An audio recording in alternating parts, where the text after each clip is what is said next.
Apreciados maestrantes y público en general dedicado al proceso de investigación, el día de hoy les presento esta obra titulada Teorías del aprendizaje en el contexto educativo de Heredia y Sánchez, un documento muy apropiado para revisar lo que se refiere a la parte teórica, y les quiero presentar porque muchas veces en nuestros trabajos de investigación y como docentes hemos hablado que existen teorías conductistas y en ocasiones no hemos tenido la oportunidad de abordarlo, y en este momento les presento esta obra que se ubica en la página 65 sobre la teoría conductivista, y vamos a hacer una lectura y a su vez el análisis. Espero que nos acompañen y les pueda ser de mucho provecho como lo hemos estado haciendo en videos anteriores, y que esto pueda robustecer nuestro conocimiento. En el capítulo 3, la teoría conductivista, se revisará cómo esta teoría conductista explica el fenómeno del aprendizaje basado sobre todo en los miles de experimentos realizados con animales en los laboratorios y cómo se extrapolaron estos hallazgos al aprendizaje humano en general, para luego revisar las aplicaciones en contextos educativos específicos. Y nos menciona algunos antecedentes. Como se mencionó en el capítulo anterior, la filosofía por mucho tiempo intentó explicar al ser humano sus capacidades desde varias perspectivas. Inicialmente los filósofos fueron los que más explicaciones daban, conforme las otras ciencias fueron evolucionando a lo largo de los siglos XVII, XVIII y XIX. Poco a poco los campos de conocimiento se fueron profundizando y separando uno de los otros. Durante el Renacimiento y el post-Renacimiento se hicieron dos importantes contribuciones al desarrollo de la psicología y con ello a la explicación del aprendizaje, que se separaba de la filosofía y se especializaba en los aspectos mentales de los seres humanos. Los trabajos de Galileo, Newton, Haber dieron inicio a la revolución científica occidental y con ella la tradición de apegarse a una metodología para hacer ciencia. Entre los fundamentos filosóficos que la psicología heredó están las afirmaciones de Descartes, que separa al cuerpo de la mente y da con ello independencia a la psicología como ciencia, separándola de la biología o de la medicina, especializadas en el aspecto corporal, mientras que la psicología se enfocaba en los aspectos mentales.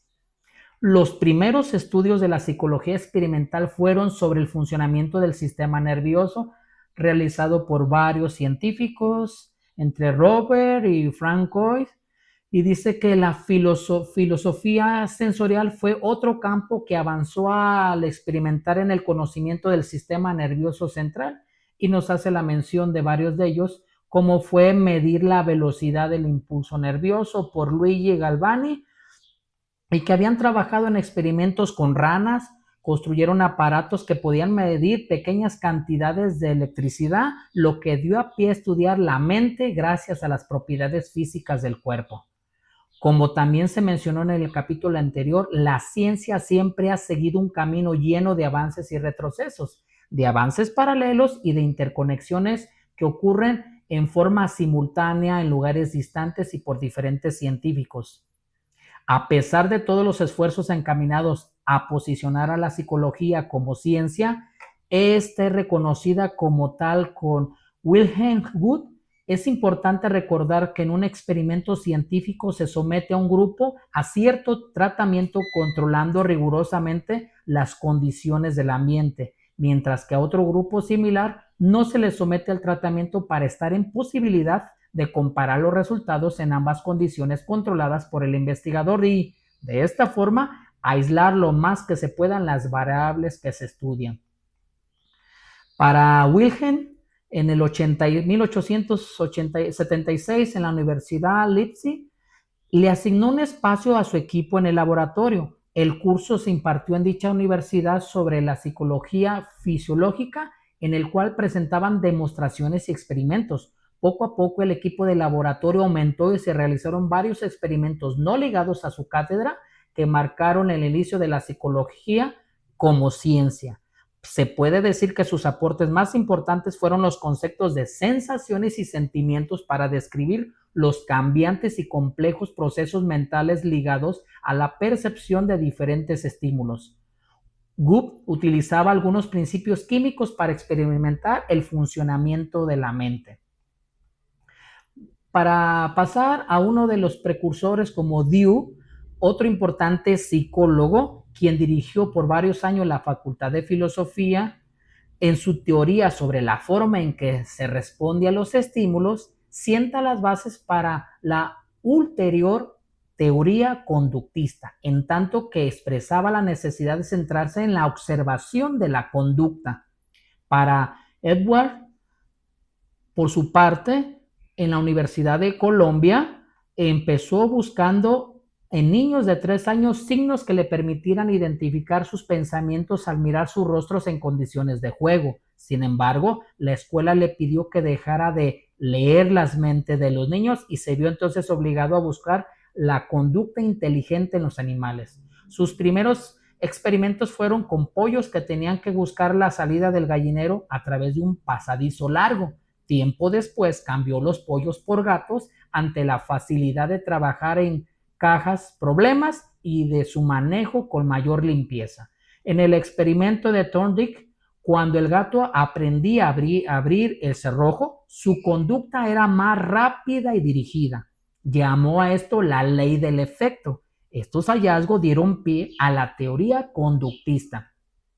La ley del efecto expresa que las respuestas que producen satisfacción establecen una conexión con la situación asociada en forma más fuerte que las respuestas que producen molestia. Este principio fue llamado conexionismo y que en su forma más sencilla se enuncia de la siguiente manera: las respuestas a una situación que están seguidas de una satisfacción se fortalecen. Las respuestas que están seguidas por una situación desagradable se debilitan. Esta ley implica que tanto la recompensa como el castigo tienen efecto sobre la conducta, pero opuestos.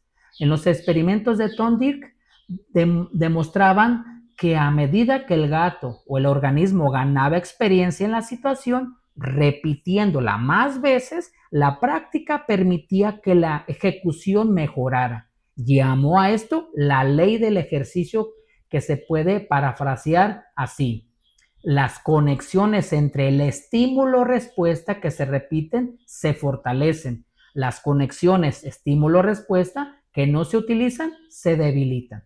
Sin embargo, con el paso del tiempo, encontró que no todo el aprendizaje mejoraba con la práctica y eso hizo que esta ley se desechara. A continuación se presenta esta línea del tiempo, pueden observarlo ustedes, y nos habla desde 1890 con el concepto del arco de reflejo que Dewey nos da.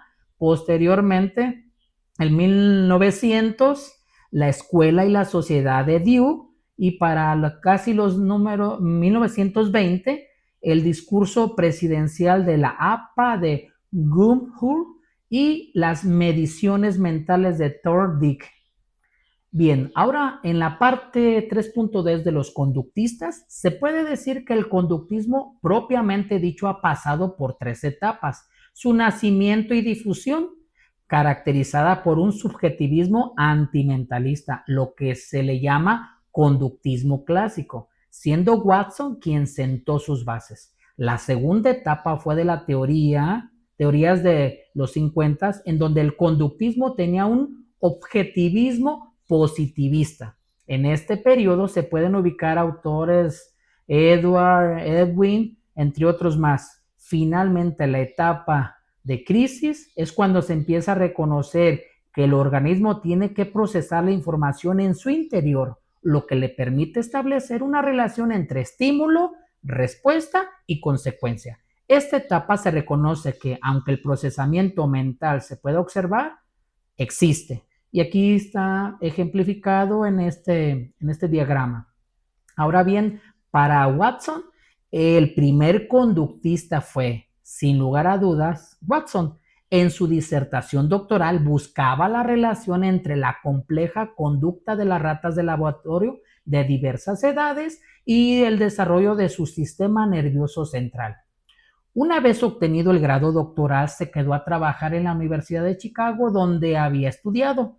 Por la naturaleza del trabajo en laboratorio y con animales, Watson fue desdeñado cada vez más los métodos de la psicología que utilizaba la introspección como método de investigación para conocer la mente de las personas. La introspección se utilizaba sobre todo en los experimentos de psicofísica. Criticaba fuertemente la objetividad de tales métodos.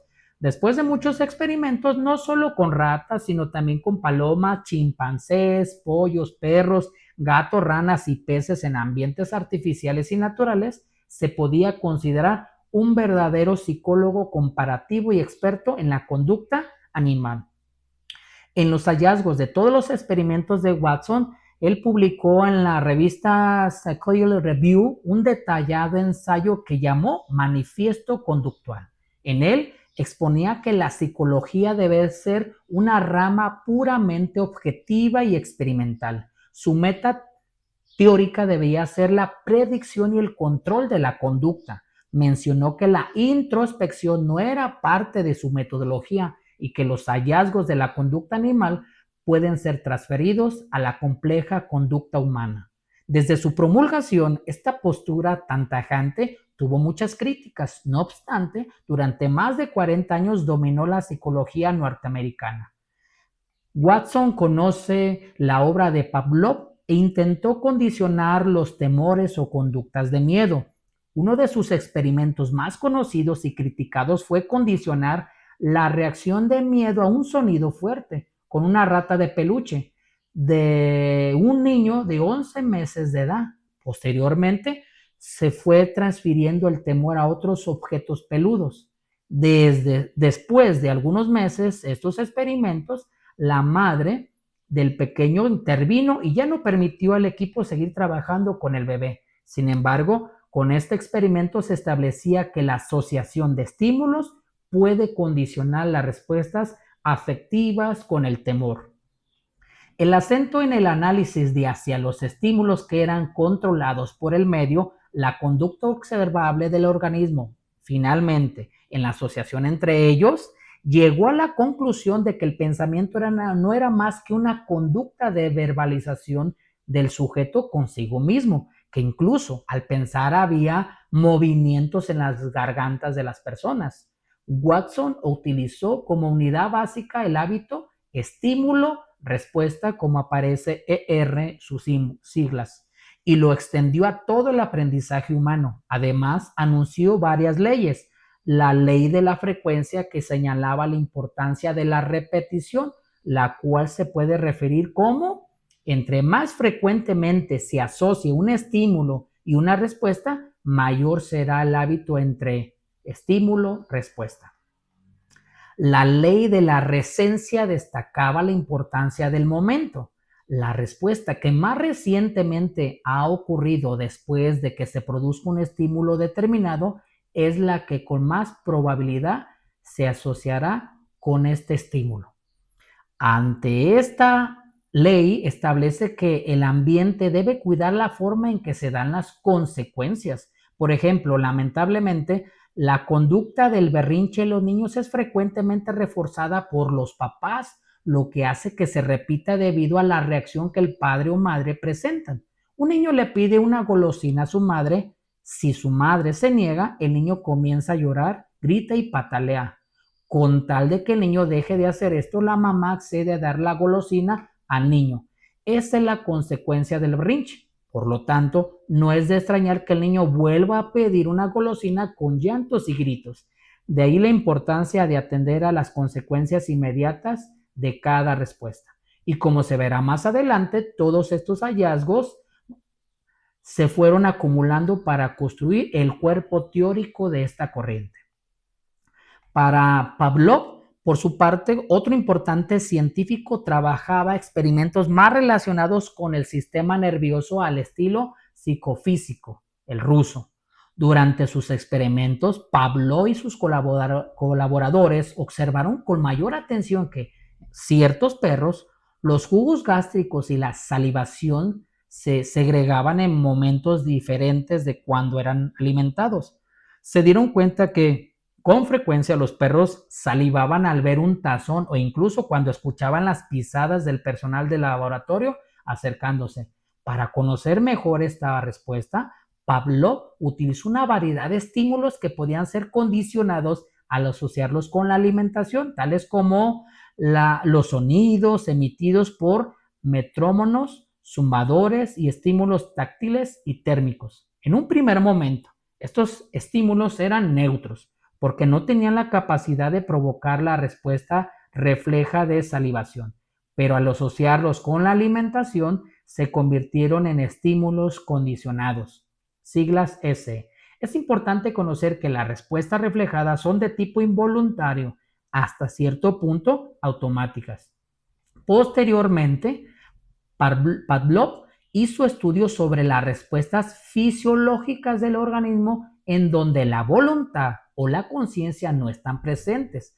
A este condicionamiento se le llamó clásico y se enfocó exclusivamente en los reflejos, es decir, conductas que no son reguladas por la voluntad de la persona y su reacción es automática. Y aquí nos muestra un esquema cómo lo está presentando, así como nos lo describe, estudios de salivación, la campana, la carne, paso 1, paso 2, el paso 3, la campana como respuesta a la salivación, y esto lo asocia o lo describe como el condicionamiento clásico, y los conceptos que pone es extinción, recuperación espontánea, entre otros más.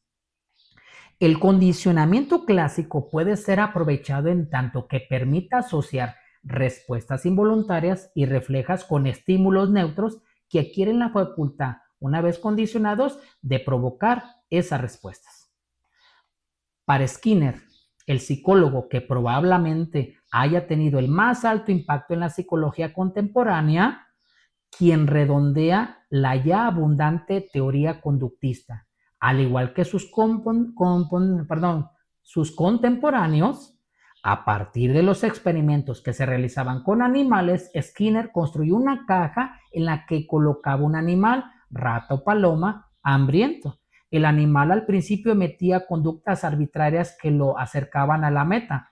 Cada vez que el animal se acercaba a la meta, era reforzado con alimento hasta que finalmente daba la respuesta buscada.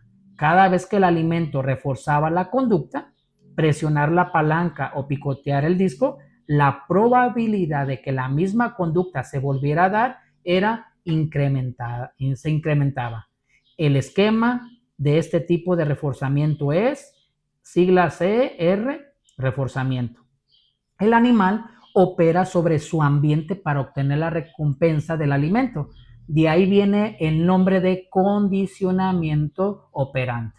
Repito, el animal opera sobre su ambiente para obtener la recompensa del alimento. Hasta aquí me voy a permitir hacer un alto, maestros, y con relación a esto, en el trabajo educativo, en muchas de las ocasiones, atendiendo esta teoría conductista, se llega a ocupar y llegamos a tener esa posición cuando condicionamos a los alumnos. Si no terminas este trabajo, no vas a salir pronto al recreo. Si no terminas esto de la manera más adecuada, no vas a tener un 10, y así lo estamos condicionando. El hecho de revisar esta teoría es precisamente para establecer un reflejo o una analogía de lo que se practicó en aquel tiempo y que de alguna forma se fue traspolando a la escuela, y que de forma involuntaria, si ustedes quieren, se aplica esa teoría conductista al trabajo y a la relación docente-alumno y el trabajo. ¿Realizas esto? Te premio con esto. Por mencionar algo de lo que se vive en escuela y que es parte de nuestro trabajo de investigación, es en ese sentido va relacionarlo, entender lo que en ocasiones se toman esas posturas, y en casa o desde casa los padres lo hacen así: realizas esto, te permito ver la tele; realizas esto, te entrego un premio. Skinner diseñó el aparato de condicionamiento operante con base en la caja y los experimentos de Thorndike y la ley del efecto. La diferencia entre el trabajo de uno y otro es que, en el caso de Skinner, la tasa de respuesta está controlada por el sujeto. La tasa de respuesta se vuelve un concepto mucho más importante en el modelo de Skinner. El aparato de condicionamiento operante permitía al investigador ver la conducta terminal o meta del sujeto y su tasa de respuesta reflejaba el aprendizaje logrado. Su principio más general decía que una respuesta que va seguida por un refuerzo tiene mayor probabilidad de volverse a presentar. Y aquí nos presenta ese esquema y como se describe en la lectura, fue parte del proceso y que menciono, se traspola al trabajo educativo y es necesario identificar en nuestro proceso de investigación cuándo estamos adoptando este rol de el sujeto que condiciona a otro sujeto y que este es a su vez retribuido con un estímulo, con una recompensa y verlo, posicionarlos, que esto ya fue estudiado y que es parte de descubrirlo si se está llevando a cabo, si se presenta en la práctica docente como un estilo de enseñanza, ¿sí? No es que esté equivocado, no es que se satanice, simplemente es conocer, identificar que tal vez el tipo de práctica que realizo tiene esas características, tiene esos tintes similares a lo que se ha investigado con Skinner, con Thorndike, con ellos, por mencionar algunos. Ahora bien, continúa con la lectura. Se le llama reforzador a aquel estímulo o suceso que incrementa la frecuencia de la respuesta y que es proporcionado inmediatamente después de presentada la conducta.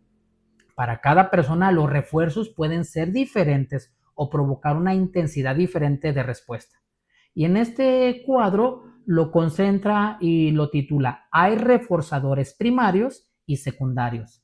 Los primarios satisfacen necesidades de índole biológica como la de la comida, el agua, otros que satisfacen necesidades afectivas tales como el contacto físico y los abrazos.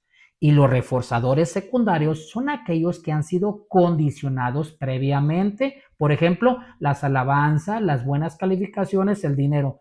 Es lo que yo les mencionaba y si se dan cuenta, estos reforzadores los encontramos en secundarios. La acción de proporcionar un refuerzo tras una respuesta meta se le llamó reforzamiento, al igual que en el condicionamiento clásico. En el condicionamiento operante hay algunos principios que deben ser seguidos, tales como el reforzador debe seguir a la respuesta. El B, el refuerzo debe ser otorgado de forma inmediata. C, ser congruente con la respuesta. En este mismo aparato de condicionamiento operante de Skinner se podía extinguir una conducta. Cuando el dispensador dejaba de dar alimento, la tasa de respuesta decrecía.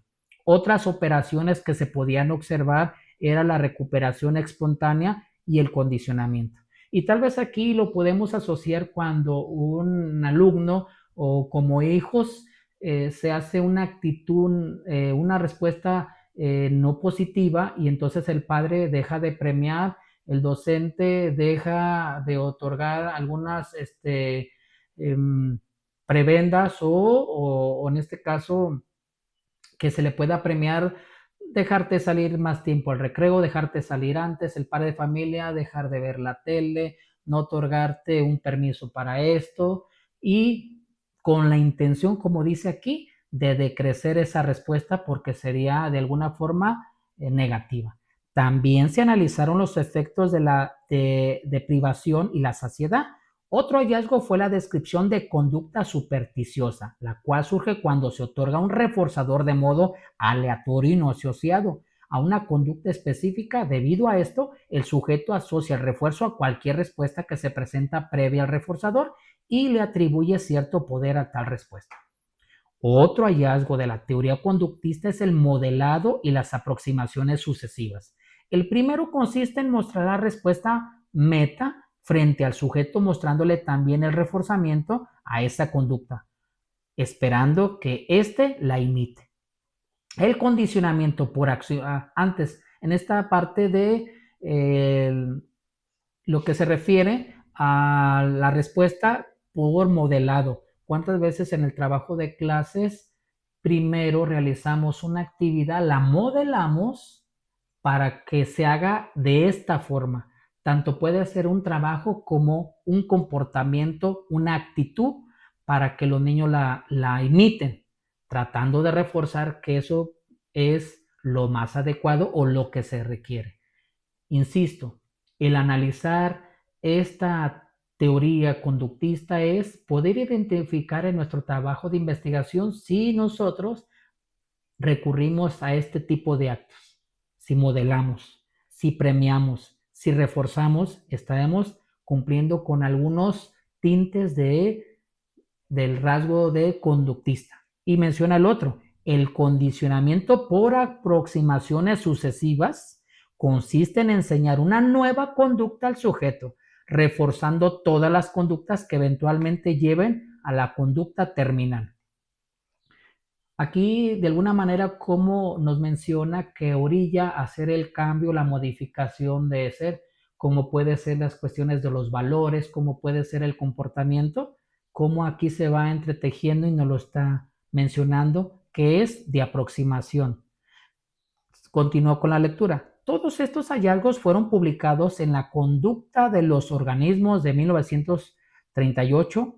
Este libro fue el principio, recibido con frialdad y con críticas, pues se consideraba que el título era demasiado ostentoso para describir lo que ocurría para un conjunto reducido de ratas y con unas cuantas conductas específicas, lo que no podía ser extrapolado a otros organismos y menos aún a la conducta humana. Sin embargo, una de sus grandes contribuciones fue el haber podido especificar y medir una unidad funcional de conducta en relación con los efectos ambientales. Skinner, en 1940, inició una serie de investigaciones sobre los efectos de diferentes programas de reforzamiento. Él señaló que para establecer un programa de reforzamiento era necesario especificar con todo cuidado la conducta meta, así como la intención de decrementar la respuesta a través del uso de reforzadores. Concluyó que los reforzadores deben presentarse inmediatamente después de que se da la respuesta esperada, dependiendo de la intención. Se le llama reforzamiento a la operación que pretende incrementar la probabilidad de que aumente la frecuencia de ocurrencia de una conducta que el organismo ya emitía, o bien cuando se quiere condicionar una nueva conducta que previamente el organismo no exhibía. Y nos presenta un cuadro donde nos simplifica, dice, para reforzar una conducta puede dársele al sujeto algo agradable después de que se presenta la conducta meta. Tal es el caso de un dulce. A este reforzamiento se le llama positivo porque se está dando, sumando o adicionando un estímulo agradable para el sujeto. Cuando para reforzar una conducta se elimina un estímulo negativo como lavar los platos de la comida, se le llama reforzamiento negativo porque se está quitando, sustrayendo un estímulo desagradable para el sujeto. Ahí nos presenta este tipo de reforzamientos positivo y negativo. Por otro lado, el castigo es aquel reforzamiento que pretende disminuir o eliminar una conducta. Se le considera castigo positivo cuando se le da al sujeto un estímulo desagradable. Tal es el caso de un golpe o un grito. Vale la pena remarcar que el castigo positivo es el que menos se recomienda usar. Los psicólogos coinciden en que un golpe solo se justifica como medida correctiva cuando la vida del niño está en peligro. Cruzar una calle muy transitada o jugar con fuego. Y aún así, señalan que hay otras alternativas mejores antes que esta. El castigo negativo es aquel en el que se elimina un estímulo agradable después de que se presente una conducta indeseable. Por ejemplo, prohibir a un niño ver la televisión. Nos presenta aquí este esquema y nos menciona sobre el estímulo y dice, se presenta tras la respuesta, refuerzo positivo, y luego abajo se elimina tras la respuesta, refuerzo negativo. Lo agradable, reforzamiento positivo, incrementa la respuesta, o castigo negativo, disminuye la respuesta. Y lo desagradable, castigo 1, que es positivo, disminuye la respuesta. Reforzamiento negativo, incrementa la respuesta. Aquí no lo va sintetizando en sus 3 vertientes. Como se ve en la tabla anterior, el reforzamiento tiene como finalidad incrementar la respuesta, ya sea dando una consecuencia positiva o eliminando un estímulo negativo, mientras que el castigo tiene como finalidad disminuir o eliminar una respuesta al brindar una consecuencia negativa o eliminar una agradable. A continuación, se exponen algunos ejemplos, los voy a leer, y para el estímulo se presenta tras la respuesta. Respuesta positiva. Agradable, dar una barra de chocolate después de terminar la tarea escolar en tiempo y forma. Otorga un bono de puntualidad por un mes de llegar a tiempo. Desagradable, regañar después de haber obtenido malas notas en la escuela o perder el bono de puntualidad por 3 llegadas tarde al mes. ¿Sí? Bien. Ahora, continuando con la lectura, desde la perspectiva conductista, la enseñanza se concibe como un manejo contingente de reforzadores, donde la conducta puede ser modelada o moldeada entre profesor y alumno. Se establecen metas conductuales. Esta perspectiva recomienda la economía de fichas, la cual consiste en otorgar reforzadores condicionados simbólicos, estrellas, que después se intercambian por reforzadores reales como dulces o paseos. Y de esta forma el poder del reforzador mantiene vigente la conducta meta. En el ambiente escolar, los conductistas también sugieren el uso del tiempo fuera, consistente en quitarle al estudiante todo estímulo agradable. Normalmente se le designa un lugar como un sillón en donde el alumno debe permanecer. Esta estrategia tiene la intención de eliminar o disminuir conductas indeseables. Es importante aclarar que el tiempo para este retiro debe de ser en minutos de acuerdo con la cantidad de años del alumno. Por ejemplo, un niño de 6 años debe permanecer en el sillón o área de retiro durante 6 minutos. Para que estas estrategias funcionen, el maestro debe controlar el ambiente del salón de clase de forma cuidadosa. Además, debe de considerar las características personales de los alumnos para saber hacer un uso adecuado de los reforzadores empleados. Por ejemplo, por más bien que esté aplicado un reforzamiento, si el premio consiste en un chocolate y el niño no le gusta el chocolate, el reforzamiento no va a dar resultado. Otra de las aplicaciones de los principios conductistas se vio reflejada cuando se establecieron algunos principios de condicionamiento operante en pacientes de hospitales psiquiátricos. A estos procedimientos se les llamó modificación de conducta, ¿sí? Y puede observarse que la influencia de la psicología conductista ha sido amplia y aplicada en muchos ámbitos de la vida. Pues, estimados maestrantes y público en general de investigación, hemos hecho una revisión general y creo que en esta lectura y con los diferentes teóricos que nos han presentado aquí, podemos ir determinando o identificando nuestro trabajo de investigación. Claro, esto no es solamente por un dicho, sino que esto debe de ser a través del levantamiento de registros, tantos como sean necesarios para mirar cuáles son, en este caso, esas acciones que nosotros retomamos y que pueden reflejar una conducta, esa acción, una conducta, y si esa conducta se refiere a provocar estos estímulos, a estar condicionando a los niños en el trabajo, ¿sí? Cuando les premiamos, cuando se les otorga un estímulo, un regalo, un premio, pues estaríamos cumpliendo esto y mirando, como ya lo dice la lectura, si es positivo, si es negativo, que se da en el momento. La intención precisamente, apreciados maestrantes y público, es poder diferenciar de las teorías que vamos a estar mirando y con este material que les presenté de esta obra, poder ubicar de cuál teoría me ubico. En este caso estamos mirando la teoría conductista. Voy a conocer yo con evidencias en el levantamiento de los registros ampliados posteriores si mis acciones corresponden a este tipo de acciones dentro del aula y si esto da cuenta de que ese es el estilo del cual yo me valgo para ofrecer el proceso de la enseñanza y el aprendizaje.